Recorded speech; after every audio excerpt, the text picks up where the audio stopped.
ভাই খারান খারান খারান খারান, আপনার লগে একটু কথা আছে। বলেন। আপনি কি এই ওষুধ দিয়ে আইলেন? জি। তো এখন তো মাঠের পরিস্থিতি ভালো দেখতাছি, তো ওষুধ দিলেন কেন? যেমন ক্ষেতের মধ্যে দাফা না লাগে, ধানের মধ্যে যেন কালো কালো ফোট ফোট ফোট না পড়ে, এই কারণে। আচ্ছা আচ্ছা।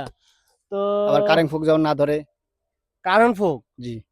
আচ্ছা, কারেন্ট ফোকায় ধরলে তো শুনছি একেবারে ধানের অবস্থা শেষ। হ্যাঁ, পুরা খেরের মতন ইয়ে জায়গা কি ধান জুলে জায়গা।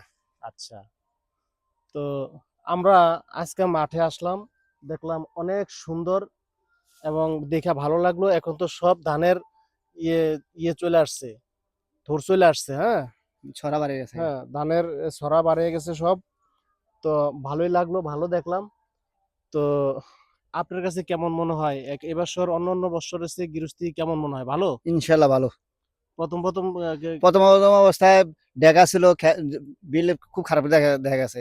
এখন আবার খুব ভালো। আচ্ছা, খুব ভালো। হ্যাঁ। জি। তো এখন সকাল থেকে এ পর্যন্ত কি শুধু ওষুধ দিতে আছেন আপনি? জি না, তাহলে 3টা বাজে আছে। 3টা বাজে? 9 ঘন্টা জমিনের দিছি, আরো 6 ঘন্টা জমিনে দিব। নিজের জমি? জি। ও আচ্ছা আচ্ছা, আমি ভাবছি অন্য কারো জমিতে যদি দিতেছে। আচ্ছা ঠিক আছে, তাহলে ধন্যবাদ। হ্যাঁ, ভালো লাগলো। ঠিক ঠিক আছে। আছে, ওষুধ দেন।